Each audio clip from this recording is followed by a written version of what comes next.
Imagine what's possible when learning doesn't get in the way of life. At Capella University, our game-changing FlexPath learning format lets you set your own deadlines so you can learn at a time and pace that works for you. It's an education you can tailor to your schedule. That means you don't have to put your life on hold to pursue your professional goals.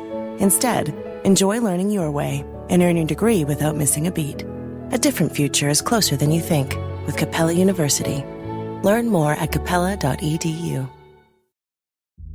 Build a routine with Ollie that supports your wellness needs, like getting your daily vitamins and minerals with Ollie's multi-gummies, or keeping your mood upbeat with all the vitamin D in Hello Happy. Give your gut health some support with probiotics, and wake up feeling refreshed after taking Ollie Sleep. Do wellness on your terms. Find Ollie at a Walmart or Target near you or at ollie.com. These statements have not been evaluated by the Food and Drug Administration. This product is not intended to diagnose, treat, cure, or prevent any disease. Good afternoon, guys, and welcome to the podcast.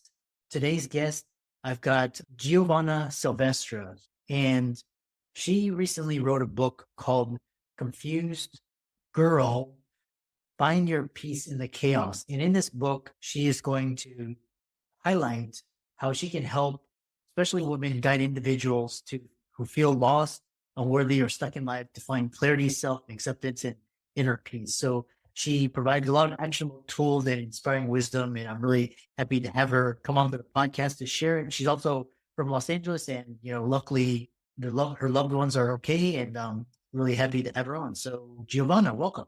Thank you so much for having me. Happy to be here. Yeah, briefly introduce yourself, and I'm really excited to dive into the questions surrounding the book and your endeavors. Yes.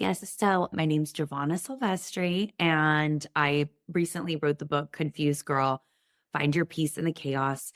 And I've been an influencer for the last decade.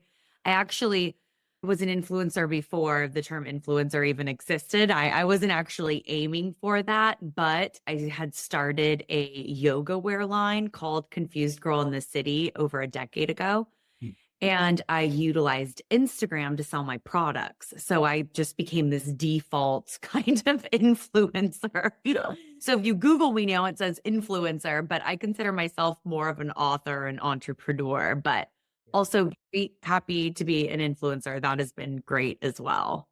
Yeah, really fascinating. And so, the first question I have for you is, what was the premise from, why, people, influencers, they're on YouTube, they got podcasts, or they go on radio, TV. What was it about writing a book that helped you to reach your target audience? Well, the thing is, none of my stuff was really planned or thought out too hardcore. Because I had always done that in my life. I had always tried to control everything and plan everything. And before I started all this, I had worked in the film industry for several years, and then even thought I'd take over my parents' business, and all to come to the conclusion that I'm not happy doing any of this, and this is not a part of my purpose. So my goal wasn't, okay, 5 years from now, I'm doing this and I'm doing this and I'm doing this. It wasn't like that. It was like, I want to figure out. Well, first I fell into a depression. So it was like, first, let me get myself out of this hard, dark place, which I discuss all of this in my book. And then after I was able to get myself out of it, then it was, okay, who am I and why am I here? It's like I had kind of rebirthed myself. And so the goal was always to figure out who I was and why I was here, and to figure out a path that was true to myself, and then to trust the process and not to really plan anything out. So everything just kind of came. At first, I started a blog called Confused Girl in the City, where I just wanted to talk about how I was confused. And I decided to do one new thing every week that would lead me to discovering myself and figuring out who I was. And then that led to me starting a yoga wear line, which led to me writing a book. So it was just a kind of very flowy thing that happened. So I never thought too much about this is going to be so different than other people, but I never thought too much about what are people looking for. I was more like, what is in my soul to express? And because see, the thing is like when you're coming from your true nature and you're doing things from that space, you come alive. And people need people who come alive. Yeah. Very powerful. One thing that, as you were describing your process and your journey, one thing that came to my mind was your story strongly resembles that of Carrie Bradshaw in Sex and the City, where she was trying to figure out this whole relationship. And so we were talking backstage and you said very interestingly, confusion is a virtue. And a lot of people think that confusion is bad to be confused. We have to have it all figured out. And so how can, why do you say confusion is a virtue, and how can it be a positive force rather than a negative experience? Well, I say confusion is a virtue because I used to be the type of person that looked at my confusion as like something shameful. I wanted to be seen as someone who was like super confident and had all the answers, but it was just that was very image based. And I felt confused. I was in the depression. Then even after the depression, I'm like, what am I doing? What do I need to do here?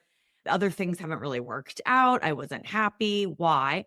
And instead of rejecting my confusion, I embraced it. Mm. And I'm like, okay. And I accepted it.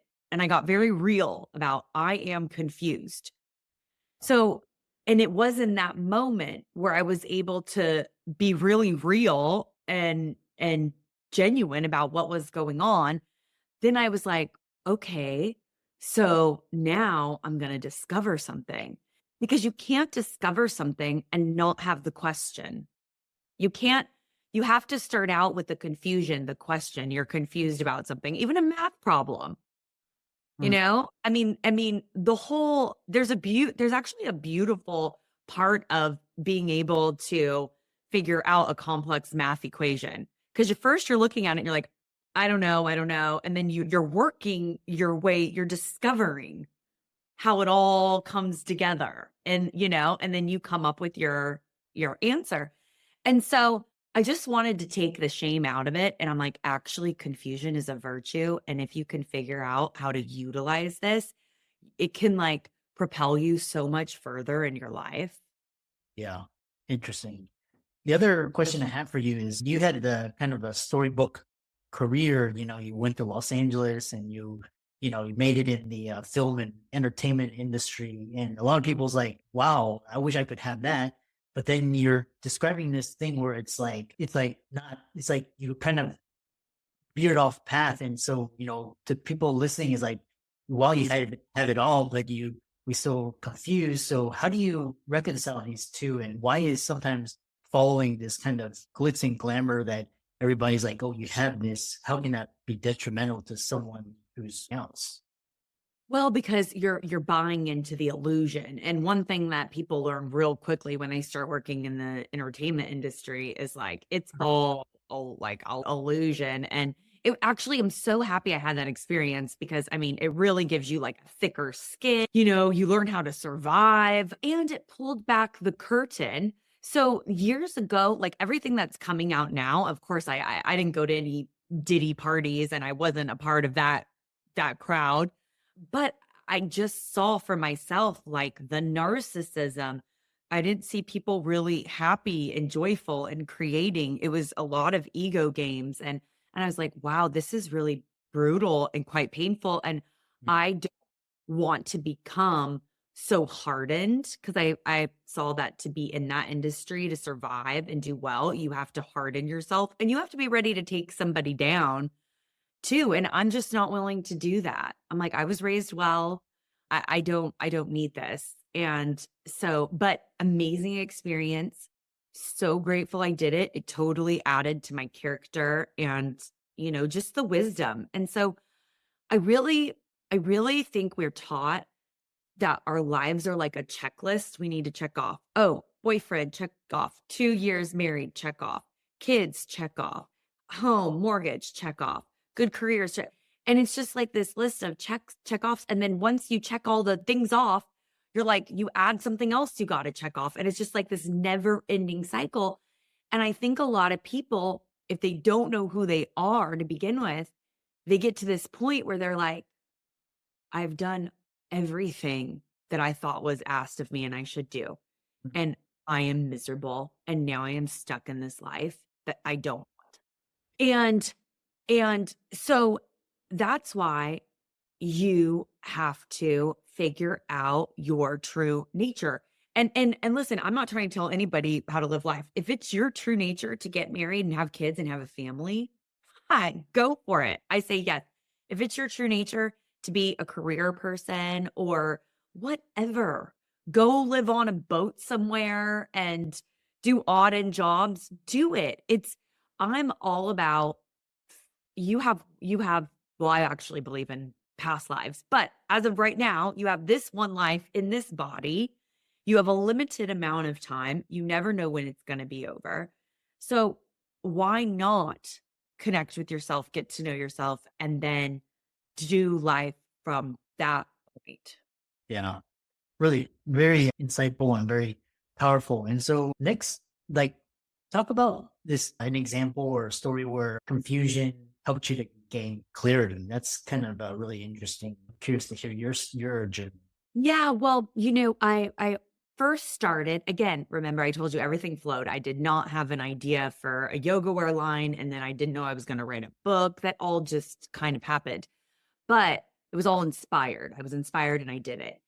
But how it started was I was like, I'm confused.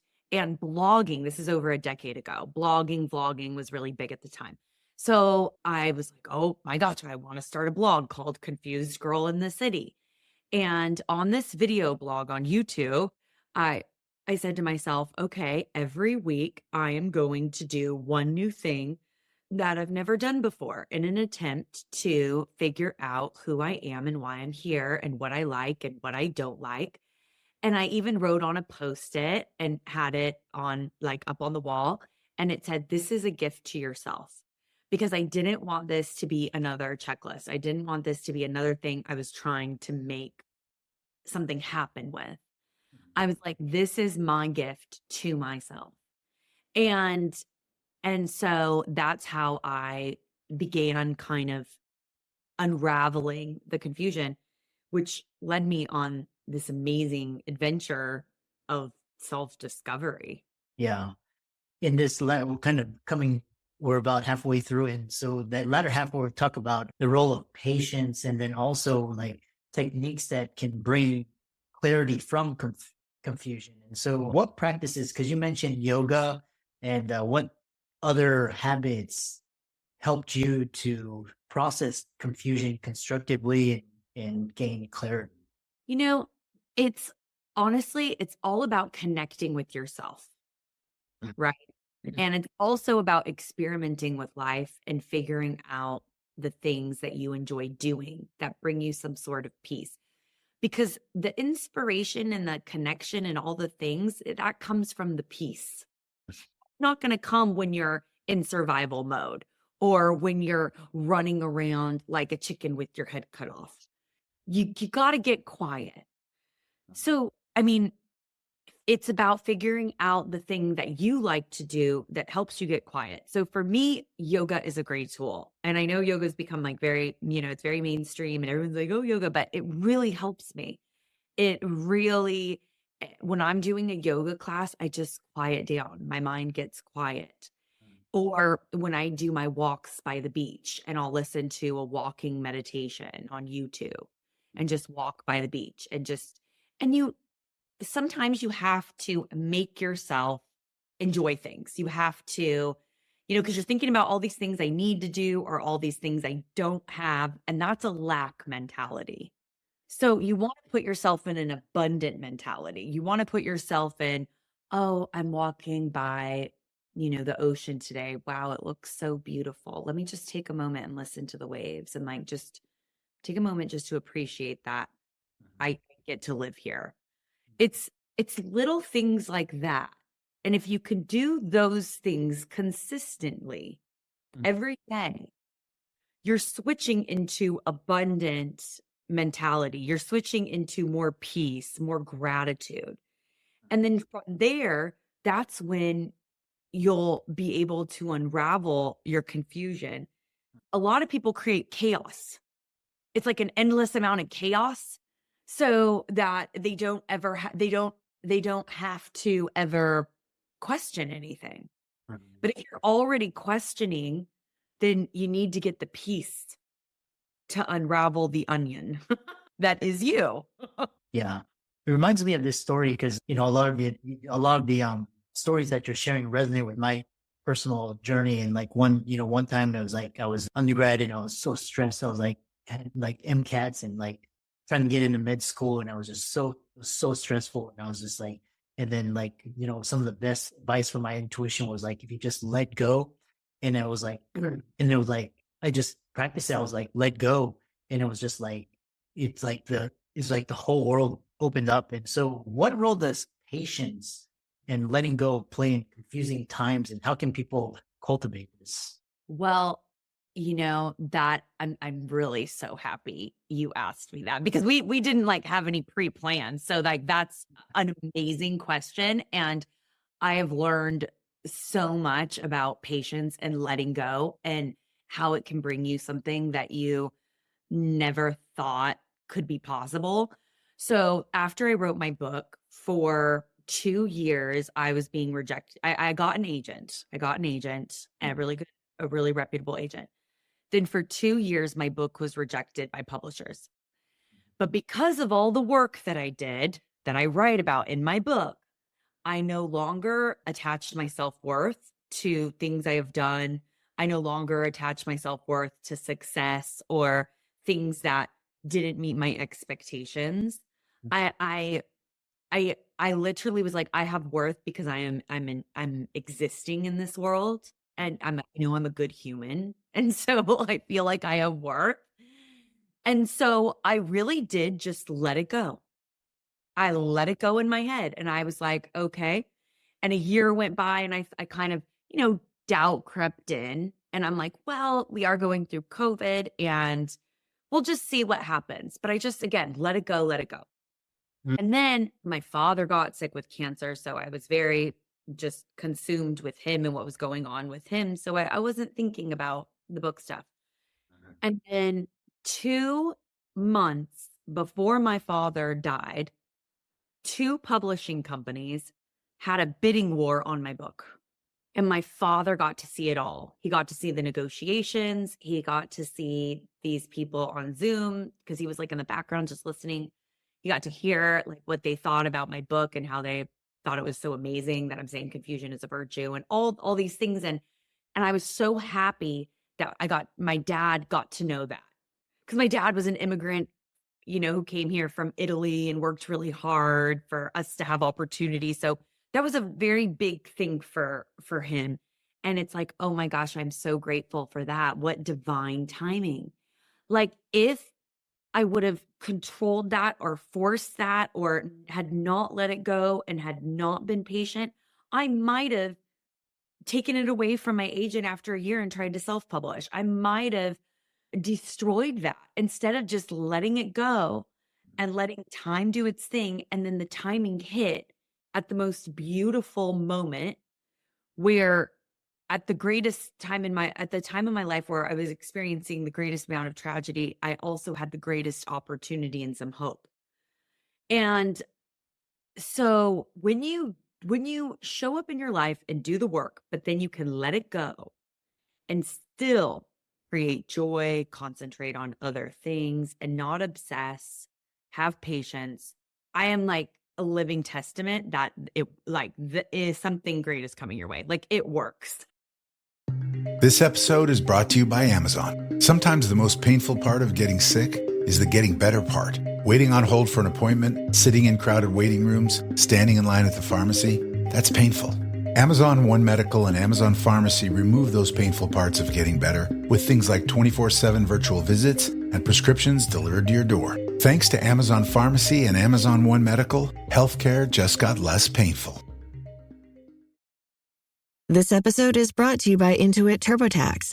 Didn't file with TurboTax last year? That's in the past. Now, Taxes is getting the TurboTax app and filing your own taxes for free if you didn't file with them last year. File by February 18th. All tax forms, all 100% free. Now, this is Taxes. Intuit TurboTax. New filers and filers who didn't use TurboTax last year only must start and file your own taxes in-app by February 18th. Excludes TurboTax Live. Full terms at turbotax.com. Yeah. Yeah. It was fascinating, just this process of just let it go. And you actually, you're just like, it's like you're clean to somebody. And then, so a lot of the audience, they're entrepreneurs, they're very driven, very successful, doctor, lawyer, business. And so one of this idea of letting go, and they have trouble letting go, is because let's say they let go and the outcome doesn't play out the way they want it. So they feel like if they hadn't let go and they controlled everything, the outcome will be different. How do you reconcile that? Because people are like, yeah, I let go, but this didn't happen. This didn't work out. I didn't get what I wanted. So how do you address that? At some point, you have to surrender and you have to come to terms with that you're not God. And I know that's hard for doctors a lot of times because they play God. They save lives, and so that can be a really hard thing to wrap your head around. Because, and I get it too, especially when you're, a lawyer or a doctor or aeronautical engineer. There's so much schooling that takes place. You have to be able to do those jobs, you have to pay attention, you have to learn. It's all on you. It requires a mass amount of discipline, and it's all you, right? Yeah. So your brain is already trained and programmed to everything comes from me. If I'm going to get something done, it has to come from me and my intellect and, what I can control. But the thing is there is this other part of life. And that's the part that you don't control. That's, you get sick. There's a loss of a loved one. Even when you're operating on somebody, and it could go either way. Maybe there's a prayer that could be said in that moment. I look at life like, and I've said this on another podcast too, is I look at life like a dance, okay? Like the tango. And you show up, and even imagine I'm a doctor, okay? I'm a doctor. And I show up and I know my moves. I have practice. I have done my residency. I have done all the things, and I'm showing up looking gorgeous, and I am ready to do the operations. I am ready to dance. But you need a partner, and you got to let it guide you. And that's, I consider the partner life. Like life is your dancing partner. And if you can learn to dance with life, your life is going to be a lot easier. If you're always trying to control it and play God, your life's going to be kind of painful. It's not going to be as easy. So it's up to you what you want to do. I mean, you could do it your way and just think you're God, but at some point it's going to blow up in your face. Yeah. Yeah, I really enjoyed this. And so how can people find you and follow you and check out your book and reach out to you and find out more about you? Yeah, you can go to my website, confusedgirlinthecity.com, and you'll see my book there. You can pre-order it now. And it's on Amazon. So if you put in Confused Girl, Find Your Peace in the Chaos, it'll pop up on Amazon, Barnes and Noble. And follow me on Instagram and say hi at Confused Girl LA. I'd love to meet some of your audience. Say hi. Yeah. And really inspiring conversation, and keep up the great work. Yeah, thank you. You as well. Thank you for what you're doing.